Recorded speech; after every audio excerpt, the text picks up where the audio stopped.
Hello class, welcome back to the again. So finally हम लोगों ने पूरा चैप्टर पढ़ लिया और आज चैप्टर के एंड में हम पढ़ेंगे retirement of a bill. Bill का रिटायरमेंट, सारी चीज़ें हम लोगों ने बहुत अच्छे से कवर किया, सारे कॉन्सेप्ट बहुत अच्छे से हम लोगों ने पढ़ लिया। तो आई थिंक अब ऐसा कुछ भी नहीं बचा जो कवर ना हो।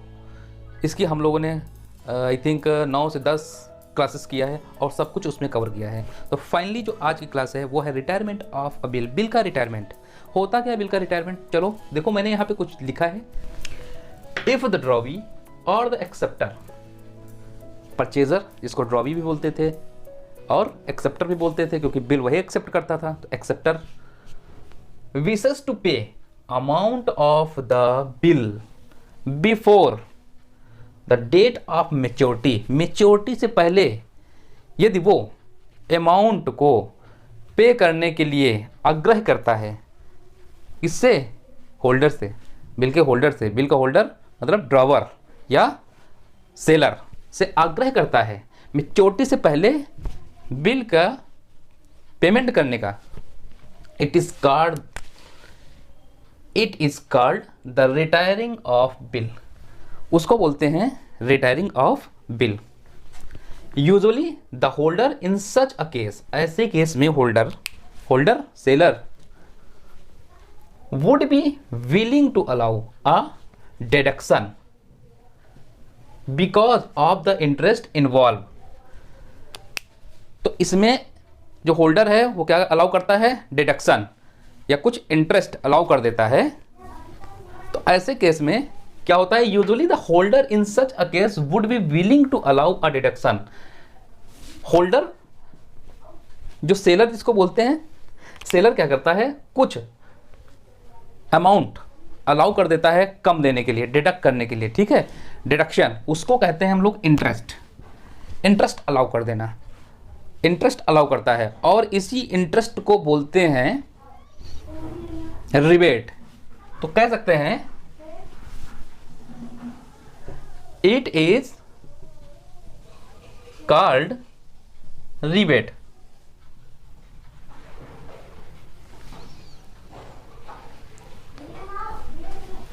तो इस अमाउंट को क्या बोलेंगे?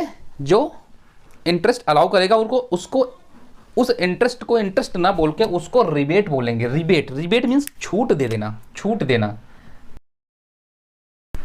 जब ड्रॉवी विश करता है या आग्रह करता है ड्रॉवर से कि ड्यू डेट से पहले पेमेंट कर दें तो उस पर कुछ छूट मिलेगी, तो जो छूट मिलती है उसको रिबेट बोलते हैं और इसको हम इंटरेस्ट ना बोल के रिबेट के नाम से ही अपने बुकों में रिकॉर्ड करते हैं। तो इसका एक क्वेश्चन देखेंगे और सारी बातें समझेंगे उस क्वेश्चन के थ्रू।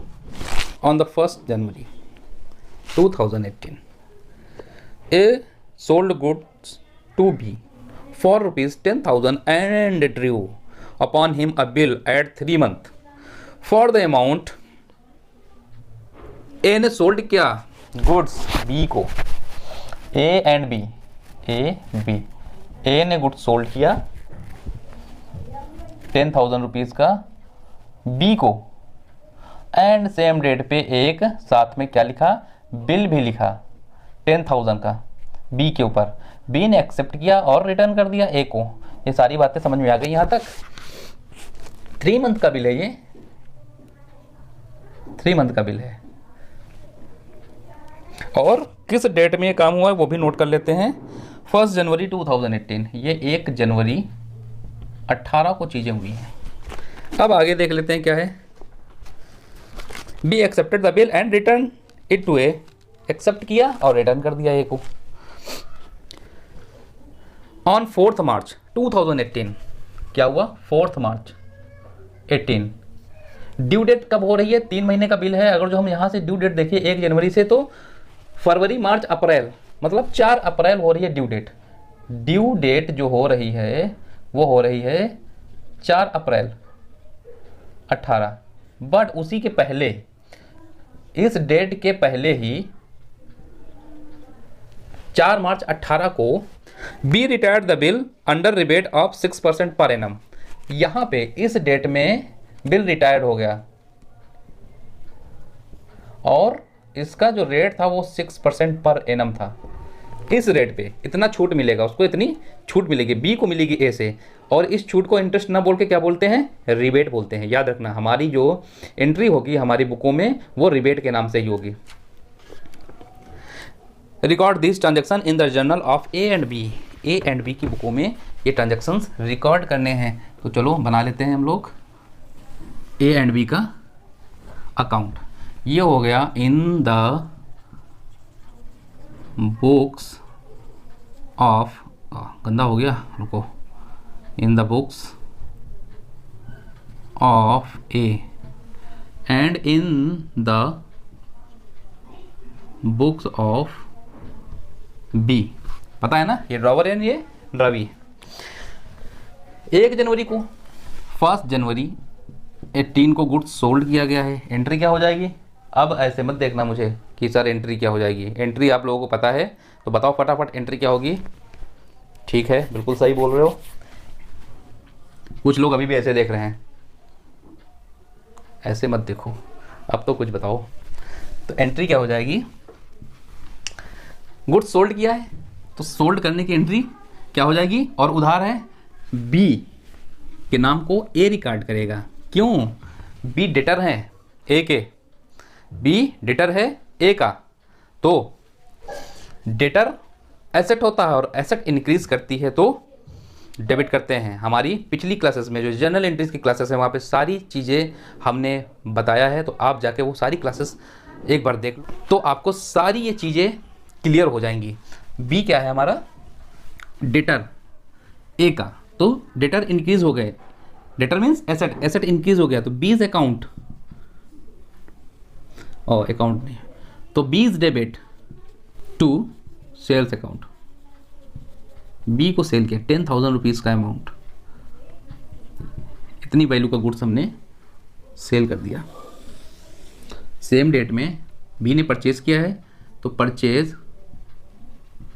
अकाउंट डेबिट टू, किसका नाम रिकॉर्ड करेगा? ए का। ए कौन है? इसके क्या रिश्ता है?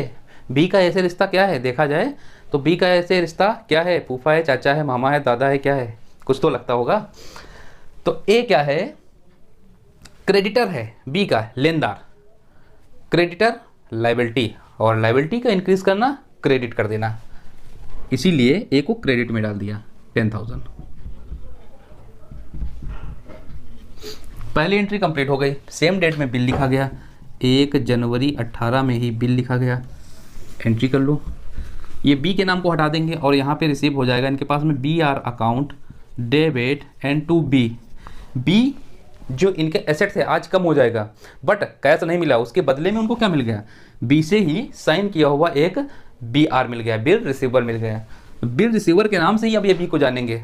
क्लियर है? तो बी आर बिजनेस में बढ़ गया, B R account debit to B 10,000। यहाँ पे क्या करेंगे? ये इन्होंने बिल साइन किया, ए के नाम को जो क्रेडिट में पड़ा है आज डेबिट कर देंगे। क्यों? क्योंकि लायबिलिटी आज कम हो रही है इनकी, बट दूसरी लायबिलिटी इंक्रीज कर रही है। इसकी जगह पे इन्होंने बिल्स को साइन करके दिया, तो बिल्स पेबल बढ़ गया इनके पास में। A's account debit to bills payable account 10,000।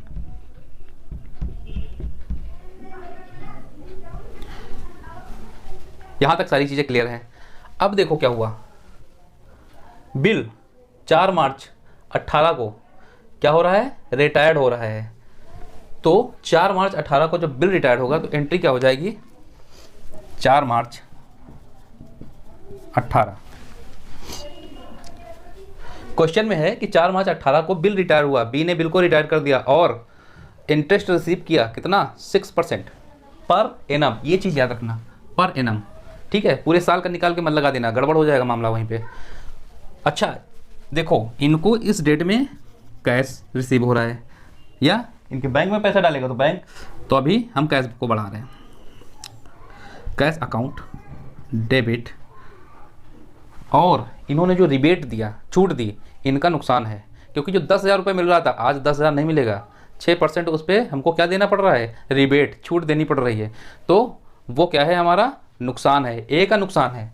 तो ए के नुकसान को बढ़ाएंगे, नुकसान का बढ़ना डेबिट कर देना, डेबिट करेंगे, इसीलिए rebate account. Debit to BRR चला जाएगा, बिल रिसीवेबल। ठीक है, अब देखो बिल 10,000 रुपये का था, 10,000 रुपये, 10,000, रिबेट कितनी मिल गई देखो 10,000, 6% पर एनम है, 6/12 हो गया। यहाँ पे कितने महीने बच गए, 3 महीने का बिल था जिसमें 2 महीने होल्ड रखा और 1 महीना पहले ही बिल रिटायर हो गया, तो 1 महीना ही बचा, क्योंकि 2 महीने तो ऑलरेडी हो चुके थे, तो 1 महीना बचा। तो 1 महीने का निकाल लेते हैं हम, क्या, रिबेट। तो कितना रिबेट आ जाएगा, ये हमारा रिबेट हो गया, या इसको इंटरेस्ट बोल सकते हो, बट यहाँ पे जो रिकॉर्ड करोगे अपनी बुकों में वो रिबेट के नाम से रिकॉर्ड करोगे।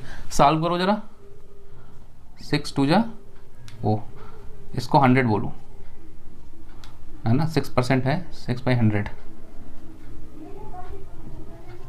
गलतियाँ हो जाती हैं इंसानों से ही। 6 1 जा 6 एंड 6 2 जा 12, 20 ये साल, तो कितना बचा 50 रुपीज़। 50 रुपीज़ रिबेट हो गया और बचा कितना 9,950। तो कितना कैश रिसीव होगा इनको, 9,950, 50 रुपये का ये लॉस उठाएंगे। इधर देखो 4 मार्च को ही आज इनके पास ये बिल जा रहा है, bills payable account debit to, क्या दे दिया इन्होंने इसके बदले, कैश। एसेट है कैश, और एसेट का डिक्रीज करना मीन्स क्रेडिट कर देना, cash account to cash account and to, इनको रिबेट मिला है, इनकम है इनकी, क्योंकि 10,000 की जगह इनको देना कितना पड़ रहा है 9,950, 50 रुपये का income. To rebate account, bills कितने का था 10,000 रुपये का, रिबेट कितना मिल गया 50 रुपये, देना कितना पड़ा कैश इनको 9,950 रुपये।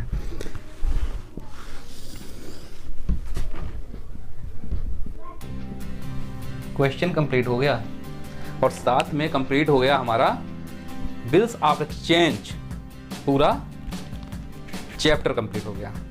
तो एक एक टॉपिक पे हम लोगों ने डिस्कशन कर लिया है, चाहे वो ऑनर का केस हो, चाहे वो डिसऑनर का केस हो, चाहे वो रिटायरमेंट का केस हो, या फिर रिन्यूअल ऑफ द बिल हो। तो बस इतना ही है इस चैप्टर में, सिर्फ इतना ही है। तो हम लोगों ने क्या क्या पढ़ लिया है, चलो देख लेते हैं एक बार। देखो चैप्टर खत्म हो रहा है, ये देखो बिल्स ऑफ एक्सचेंज। तो इसमें कुछ पड़ाव डाल लेते हैं। ये फर्स्ट पड़ाव है, यहाँ पे क्या होगा, यहाँ पे लिखता हूँ फर्स्ट पड़ाव, बिल रिसीव हुआ, एक्सेप्ट हुआ, और एक्सेप्ट होते ही 4 पावर आ गई थी किसके पास में, ड्रावर के पास में। कौन कौन से 4 पावर थे, या तो वो होल्ड कर ले और ड्यू डेट पे जाके पेमेंट ले ले, या फिर इंडोज कर दे थर्ड पार्टी को, या फिर बैंक से डिस्काउंट करवा ले, और या फिर बैंक से डिस्काउंट करवा ले, और या फिर कलेक्शन के लिए भेज दे। ठीक है, और इन सारे केसेस में यदि बिल ऑनर हो जाता है, ऑनर्ड हो जाता है,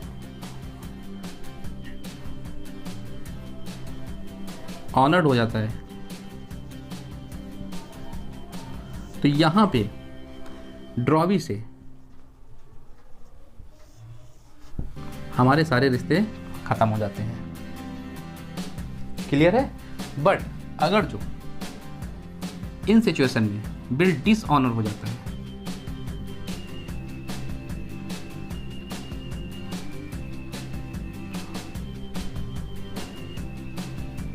तो ऐसी केसेस में ड्रॉवी से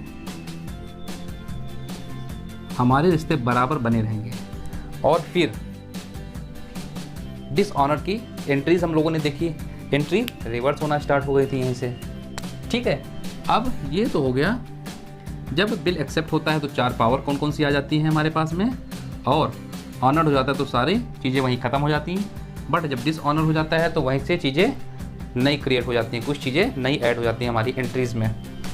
अब इसके बाद में एक पड़ाव और पड़ता है यहाँ पे, दूसरा क्या, जब ये सारी चीज़ें हो जाती हैं तो फिर से बिल को रिन्यू किया जाता है, renewal of the bill.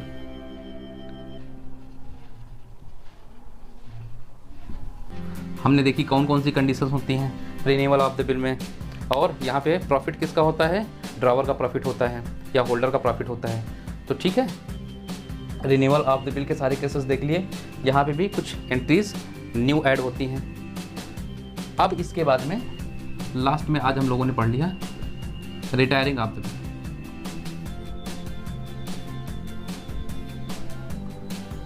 Bill जब रिटायर होता है तो बिल कब रिटायर होता है, ड्यू डेट के पहले ही, जब